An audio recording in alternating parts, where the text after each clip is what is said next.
Hello दोस्त, आपका स्वागत है एमएस आर्ट्स क्लासेस में। मैं लालजीत कुमार आप लोगों का स्वागत करता हूं। आज 10वीं वर्ग के संस्कृत विषय के दूसरा पाठ पाटलिपुत्र के तीसरा भाग लेकर आया हूं। यदि आप पहला और दूसरा भाग नहीं देखे हैं तो उसे अवश्य देख ले ताकि इसे आसानी से समझ सकें। तो आपको पहला और दूसरा में बताया गया था कि पटना का महत्व के बारे में, कि पटना का महत्व प्राचीन काल से आज तक रहा है। लेकिन आपने पढ़ा अभी तक प्राचीन काल और मध्यकाल में पटना के बारे में। प्राचीन काल में आपने पढ़ा कि पाटलिपुत्र एक बहुत बड़ा ही महानगर था और यहाँ के लोग बहुत ही अच्छे, आसपास बहुत ही साफ सुथरा, और यह जगह जो बहुत खूबसूरत है दिखाई प्रतीत होता था, दिखाई देता था, जिससे पटना का महत्व बढ़ा। फिर भगवान गौतम बुद्ध भी आए और राजा महाराजा लोग आए जिन्होंने पटना के विकास में अहम भूमिका निभाया। इससे पटना के बारे में दामोदर गुप्त राजशेखर भी वर्णन किया है। इसके अलावा यह जो पाटलिपुत्र था पढ़ाई लिखाई का केंद्र का स्वरूप, इसके आसपास बहुत ही पढ़ाई लिखाई हुआ करता था। ये सारी चर्चा आपने पहला वाले वीडियो में आप पढ़ा। फिर दूसरा वीडियो में आपने देखा कि मध्यकाल में जब आया तो बहुत वर्षों तक बिखरी हुई रहा, लेकिन फिर राजाओं के समय आया तो सुधार हुआ। फिर अंग्रेज आया तो लूटने की दृष्टि से, लेकिन विकास भी बहुत किया था। और इसी मध्यकाल में पाटलिपुत्र से पटना नाम भी प्रचलित हुआ। ये आपको पहला और दूसरा वीडियो में पढ़ाया गया था। तो ठीक इसी तरह से आज हम यह तीसरा वीडियो पढ़ेंगे जिसमें पटना के महत्व के बारे में वर्णन है, तो ध्यान देंगे। द्वितीय पाठ, दूसरा पाठ पाटलिपुत्र वैभवम, पटना का महत्व। इसमें लिखा हुआ है संप्रति पाटलिपुत्रम अति विशालम वर्तते, बिहारस्य राजधानी च अस्ति। ये आपका पहला सेंटेंस है। लिखा हुआ है संप्रति। संप्रति का अर्थ होता है इस समय। पाटलिपुत्रम, पाटलिपुत्र। अति विशालम, अति मतलब बहुत, और विशालम मतलब बड़ा। इस समय पाटलिपुत्र बहुत विशाल। वर्तते, वर्तते का अर्थ होता है, तो इस समय पाटलिपुत्र बहुत विशाल है। बिहारस्य, बिहारस्य का अर्थ होता है बिहार की राजधानी। राजधानी, बिहार की राजधानी। ये दो शब्द से बना हुआ, एक चा और अस्ति। चा का अर्थ होता है और अस्ति का अर्थ होता है। तो और है, तो और जो लगेगा यानी जो शब्द रहता है उससे आगे। तो यहाँ बिहार की राजधानी एक जैसा है, इसलिए इसके आगे यहाँ, तो यहाँ पर हो जाएगा और अस्ति का अर्थ होता है। तो मतलब क्या हो गया कि बिहार की राजधानी है। अर्थ हो गया इस समय पाटलिपुत्र बहुत विशाल है और बिहार की राजधानी है। इस समय की हम बात करते हैं, आधुनिक समय की हम बात करते हैं, तो इस आधुनिक समय में पाटलिपुत्र छोटा मोटा नहीं, बहुत बहुत विशाल है, बहुत ही बड़ा है। और इस बड़ा नगर को राजधानी भी बना दिया गया है, जो बिहार की राजधानी है। मतलब इस समय हम देखते हैं तो यह शहर बहुत ही बड़ा है, बहुत ही विकसित है। और इस पाटलिपुत्र अर्थात पटना को बिहार की राजधानी बना दिया गया है, बिहार की राजधानी है, आज बिहार की राजधानी से यह प्रचलित है। अनुदिनम नगरस्य विस्तारः भवति, अनुदिनम नगरस्य विस्तारः भवति। अनुदिनम, अनुदिनम का अर्थ होता है प्रत्येक दिन, नगरस्य नगर का, विस्तारः विस्तार, भवति मतलब होता है, अर्थात प्रत्येक दिन नगर का विस्तार होता है। अर्थात करा ये विशाल नगर है और बिहार की राजधानी है। और देखते हैं आजकल तो हर दिन हर समय इस नगर का विस्तार हो रहा है, अर्थात प्रत्येक दिन इस नगर का विस्तार हो रहा है। अर्थात पाटलिपुत्र जो नगर है, इस नगर का विस्तार, विस्तार मतलब धीरे धीरे बढ़ रहा है। बढ़ रहा है कहने का मतलब है कि यह एक खास निश्चित शहर था, लेकिन धीरे धीरे क्या है, इसके नज़दीक इर्द गिर्द चारों साइड धीरे धीरे क्या है, विस्तार हो रहा है, मतलब बढ़ रहा है। बढ़ रहा है कहने का मतलब हुआ कि जितना जगह पर पहला घर या बिल्डिंग जो चीज़ था उससे भी आगे हो रहा है, मतलब जो बिल्डिंग थी उस बिल्डिंग के बाद फिर दूसरा बिल्डिंग थी, तीसरा बिल्डिंग, इसी तरह से और बढ़ा, जिससे क्या हो रहा है कि यानी पाटलिपुत्र का क्षेत्र और विस्तार हो रहा है, क्षेत्रफल और बढ़ रहा है। इस तरह से प्रत्येक दिन ऐसा चारों तरफ पटना के चारों तरफ यानी फैल रहा है, विस्तार हो रहा है, बिल्डिंगें बन रही है, जिससे पाटलिपुत्र और बड़ा होते जा रहा है। इसलिए कहा कि प्रत्येक दिन इस पाटलिपुत्र नगर का विस्तार हो रहा है। यह लिखा हुआ है अस्य उत्तरश्याम दिशीम गंगा नदी प्रवहती। यह दो शब्द से बना हुआ है, एक है यस्य और एक है उत्तर श्याम।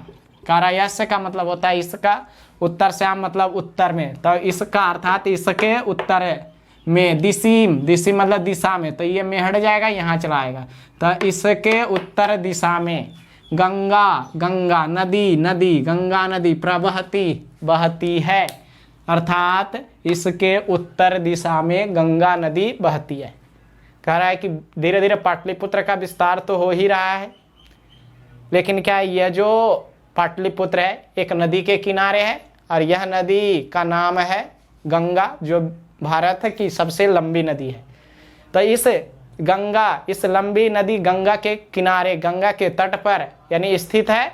इसके उत्तर दिशा में गंगा नदी बहती हुई बंगाल की खाड़ी में गिरती, मतलब पटना जो स्थित है, इस पटना नगर के उत्तर दिशा, उत्तर जो साइड है उस उत्तर साइड में गंगा नदी बहती है, अर्थात यानी पटना के उत्तर दिशा में गंगा नदी है, और वही गंगा नदी बहती हुई बंगाल के खाड़ी में गिरती है। तो यानी यहाँ से हो गया क्या कि पटना के उत्तर दिशा में गंगा नदी बहती है, गंगा नदी बहती हुई जाती है। तो यहाँ से क्या हो गया कि पटना के किस दिशा में गंगा नदी बहती है, तो उत्तर दिशा में। लेकिन सवाल उल्टा आएगा कि गंगा के किस दिशा में पटना है, तो दक्षिण दिशा में हो जाएगा। तो यह हो गया। उसके बाद क्या है, तस्या ऊपरी गांधी सेतुर्नाम एशिया महादेशस्य दीर्घतमः सेतु किंचा रेल यान सेतु निर्मीयमानो वर्तते। कह रहा है क्या कि तस्या का अर्थ होता है उसके, ऊपरी, ऊपर, गांधी सेतुर्नाम, गांधी सेतु नामक, एशिया महादेशस्य, एशिया महादेश के, दीर्घतमा सबसे बड़ी, सेतु का अर्थ होता है पुल, तो यानी पुल, अर्थात इसके ऊपर गांधी सेतु नामक एशिया महादेश के सबसे लंबी पुल है।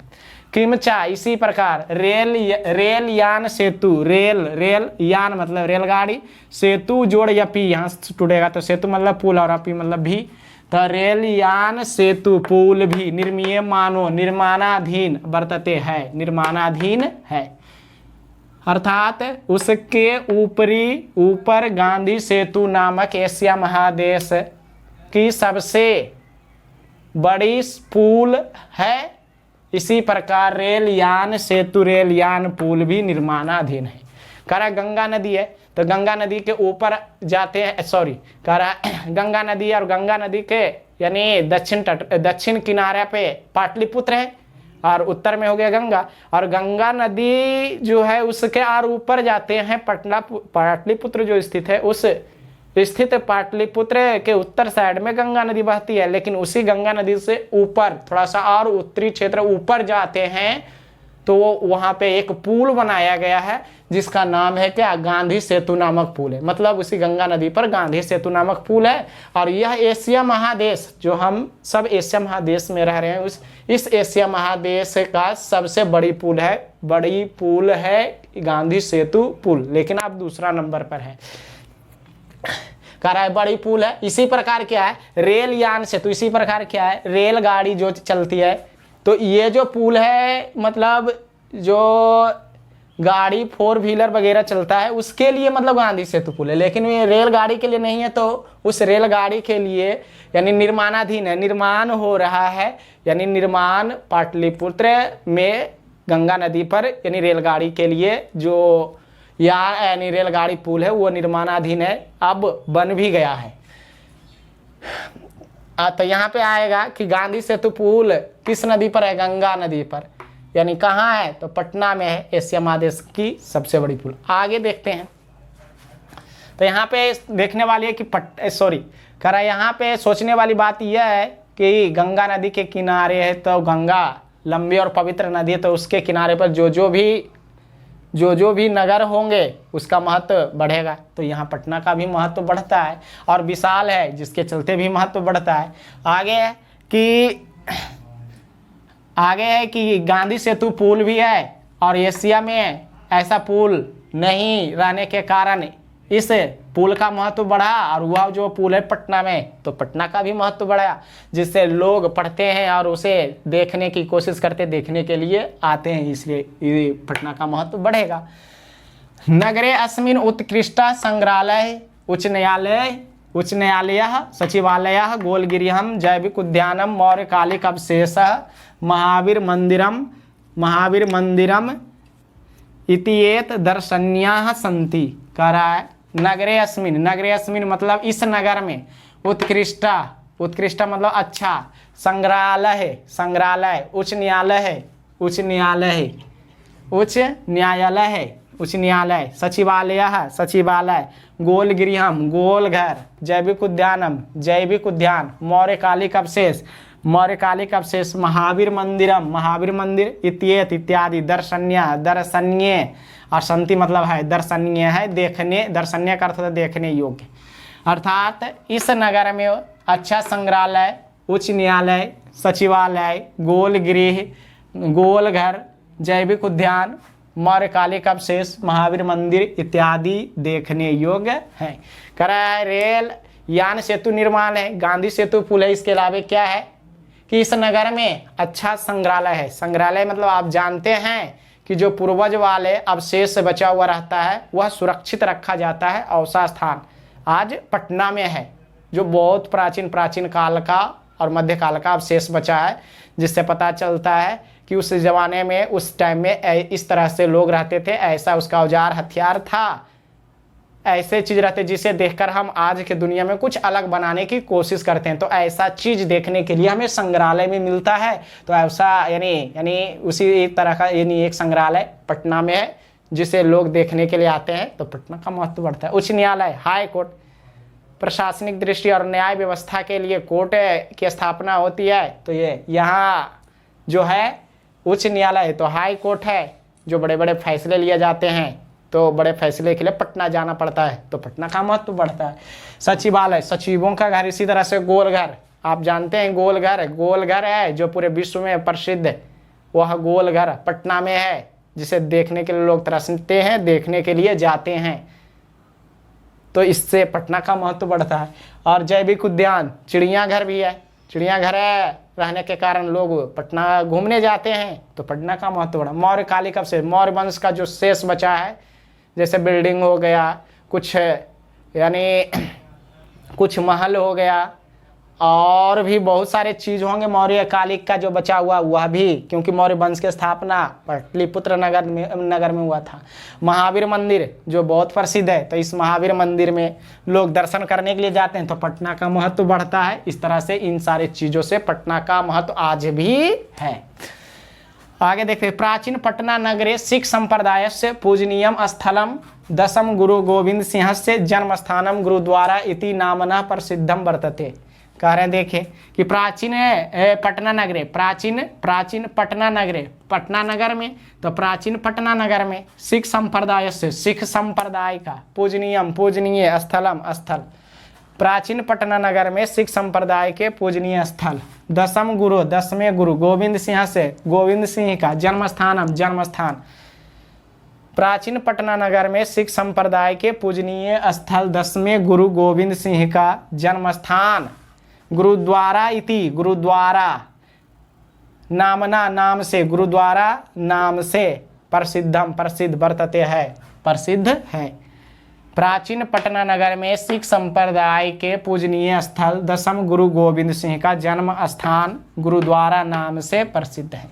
करा इसी नगर में देखते हैं तो प्राचीन पटना जो नगर है, प्राचीन पटना नगर कहने का मतलब क्या है, तो जो पहला पटना का क्षेत्र था वो क्षेत्र प्राचीन पटना हो गया, और उस पटना के चारों ओर क्षेत्र जो बढ़ा, बिल्डिंग जो बढ़ी, वो प्राचीन नहीं बल्कि न्यू भी हम बोल सकते हैं, लेकिन जो निश्चित रूप से पहले था, तो उसी प्राचीन, तो उसी पटना नगर में, वो पटना, प्राचीन पटना शहर में सिख संप्रदाय, सिख धर्म के जो थे उसके पूजनीय स्थल है, सिख धर्म वाले के पूजनीय स्थल है, और वो स्थल 10वें गुरु गोविंद सिंह का जन्म स्थान है, वो 10वें गुरु गोविंद सिंह का जन्म स्थान है, और वह जो जन्म स्थान है गुरुद्वारा के नाम से प्रसिद्ध है।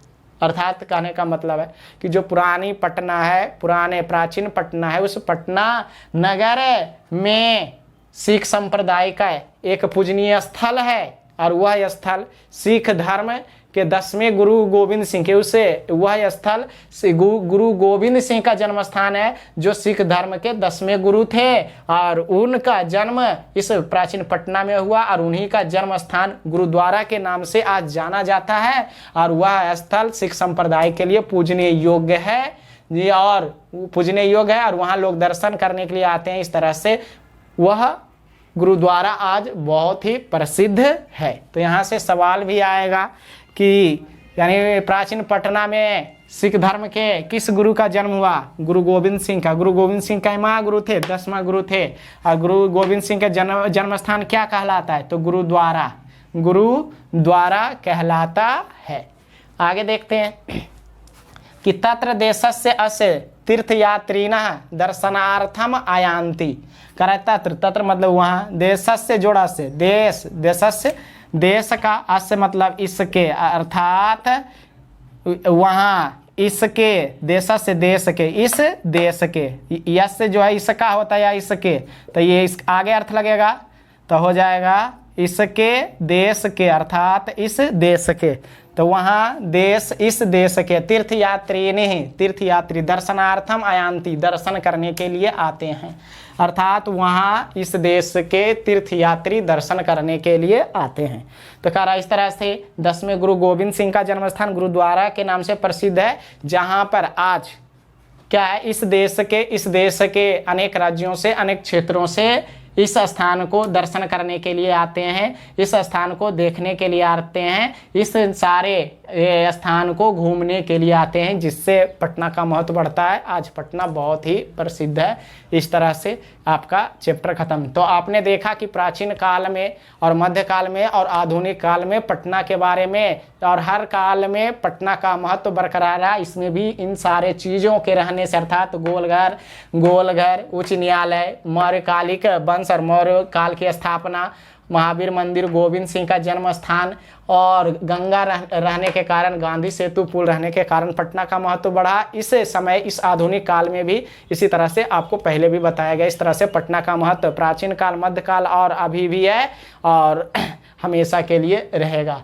तो इस चैप्टर को आपको पढ़ाए हैं। यदि और आपको सही तरह से पढ़ना है तो आपको थोड़ा सा मेहनत करना है। मेहनत ये करना है कि जिस समय आप पढ़ाया जाता है उस समय आप किताब निकाल कर रखें, ताकि हर एक शब्द का अर्थ आसानी से समझ सके, और उस सेंटेंस को आप हिंदी से आसानी, मतलब हिंदी कर सकते हैं, यानी हिंदी कर सकें।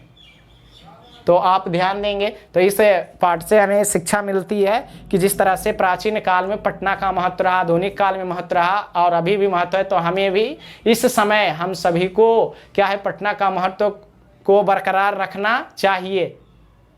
क्योंकि हम भी इस पटना के आसपास, इस पटना क्षेत्र के निवासी हैं और इस पटना बिहार की राजधानी और बिहार के रहने वाले हम हैं। तो जिस तरह से सब समय में महत्व रहा, जैसे पाणिनि पिंगलाचार्य, ये सारे पटना का महत्व बढ़ाया, अशोक चंद्रगुप्त मौर्य पटना का महत्व बढ़ाया, अनेक तरह के लोग यहाँ अच्छे अच्छे कार्य करके महत्व बढ़ाया है। ठीक उसी तरह से आज हमें भी अच्छे कार्य करके महत्व बढ़ाना चाहिए और इस क्षेत्र के लिए हमेशा तत्पर और यानी इसके लिए हमेशा कार्य करते रहना चाहिए, जिससे सब दिन के लिए महत्व बना रहे, बरकरार रहे। तो आपका वीडियो आज यहीं तक। ये अगला वीडियो इसका प्रश्न उत्तर होंगे जो अवश्य देखें, क्योंकि आपका जो यानी सिलेबस और परीक्षा की दृष्टि है, उस दृष्टि से अगला वीडियो प्रश्न उत्तर लेकर आएंगे।